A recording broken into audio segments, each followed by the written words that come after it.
Hey guys, Josh from soccerreviewsforyou.com, bringing you a video today to discuss Mesut Özil recently switching out of the brand new Ace 17 Plus PureControl and back into the older model, the Ace 16 Plus PureControl. So I'm going to share my thoughts on that because a lot of you guys have been asking about this situation.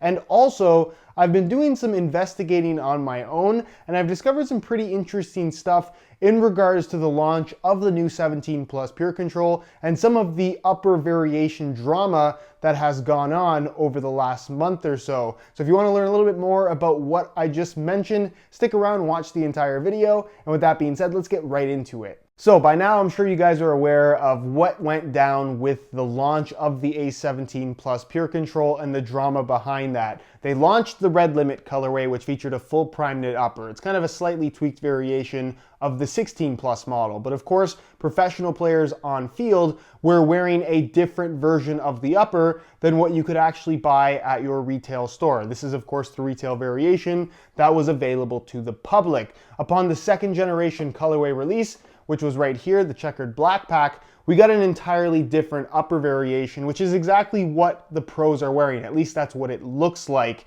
And that's what Mesut Özil was wearing up until the last game that he played, where he decided to switch back into the older model, the Ace 16 Plus PureControl, which I have right here. He was wearing the Stellar Pack colorway. This is the launch one, as I'm sure a lot of you guys are familiar with. Why did he do this? That is kind of the main question. That's why I'm making this video. There's two different theories that I have as to why he did this. One, he prefers the Ace 16 Plus PureControl for whatever reason. There's a couple reasons as to what that could be. He perhaps just prefers the feel of this particular shoe. Obviously going from the full prime knit construction to something that is prime knit at the toe and then this textile control skin for the rest of the shoe, he might just prefer how this fits and feels on his foot. That is kind of the nature of a laceless system, is that it's going to fit everyone a little bit differently, and certain people are going to have certain preferences in regards to how it fits. I'm actually very, very surprised that they're getting professional players to wear these laceless models. And I guess there's a bit of a disclaimer with that, because if you got a big name like Mesut Özil, who's obviously being paid to represent the Adidas brand, he's not wearing the PureControl by choice.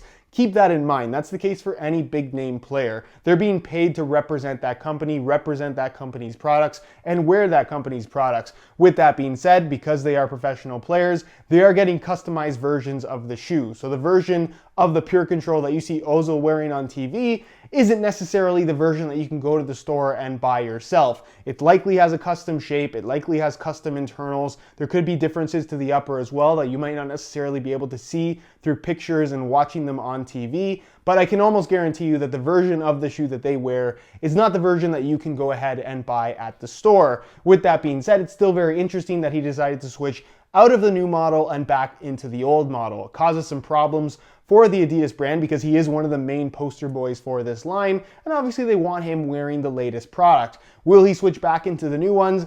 I would assume that Adidas is going to do their best to resolve the situation and get him back into at least the latest colorway, or a shoe that looks like the latest colorway. Perhaps they'll make him a custom variation of the 16 Plus with 17 Plus colorways. I don't really know at this point in time, but I do think it's very interesting. Again, the reason for the switch could be personal preference. He might like how the 16 Plus fits. He might like how the 16 Plus feels. There are definitely some differences between the two. If you guys do want to learn a little bit more about the 17 Plus, there is a playtest video that recently went up on my channel. I'll leave a little pop-up on screen. You can get my personal opinions on the shoe itself and just my overall experience with them. The second reason as to why he perhaps may have switched from 17 Plus back into the 16 Plus is due to superstition. I know this seems like a little bit of a silly thing, especially with professional athletes who are obviously some of the best in the world. Mesut Özil, world-class player, no doubt about that.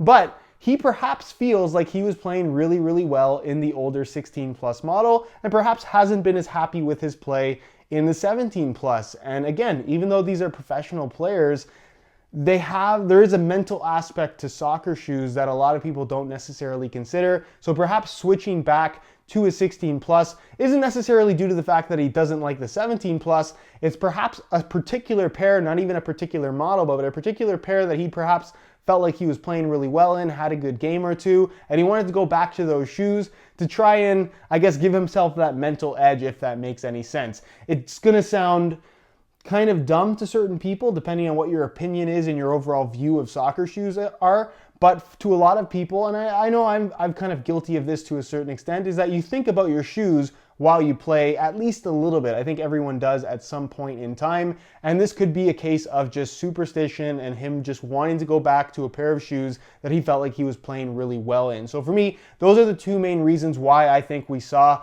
Mesut Özil switch from the 17 plus back into the 16 plus.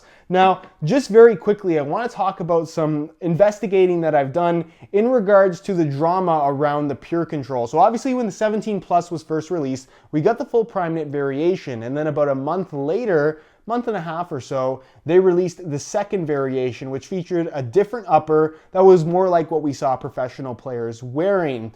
Now, a lot of people think that the change to the upper was reactionary by Adidas, where they released this version as the 17 plus PureControl, and then because a lot of people, a lot of consumers noticed that professional players were wearing this version of the shoe, they released the version that pros were wearing.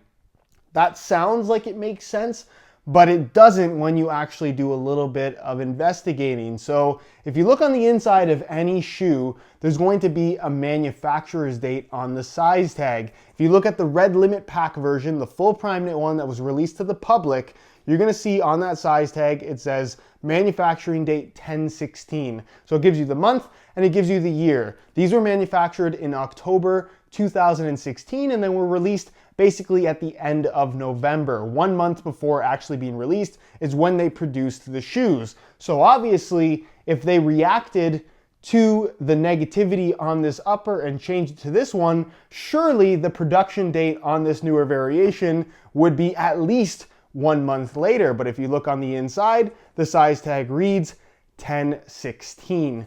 This shoe and this shoe, with two completely different uppers bearing the exact same Ace 17 Plus PureControl name, were manufactured at the exact same time, or at least within the exact same month, prior to the official release of either this one or this one. So why exactly are there two different versions of the PureControl, or why did Adidas launch with a different version of the PureControl than what it would end up being?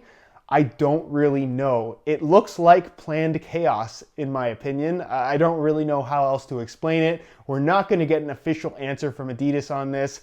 We thought it was initially a mistake, at least that's what I thought it was. But again, being that these were both manufactured at the exact same time prior to the official release of this model in general, this is something that Adidas knew they were doing well in advance, at least a full month in advance, of the official launch of the Ace 17 Plus PureControl. So like I said, a lot of chaos, a lot of confusion, and it seemed to all be planned by Adidas behind the scenes. Is this perhaps a crazy marketing scheme that was purely based around people getting kind of excited and confused and perhaps even a little bit mad about two different variations of the same shoe that Adidas really didn't talk about in their press releases? They really launched them as the Ace 17 Plus PureControl and didn't say much else.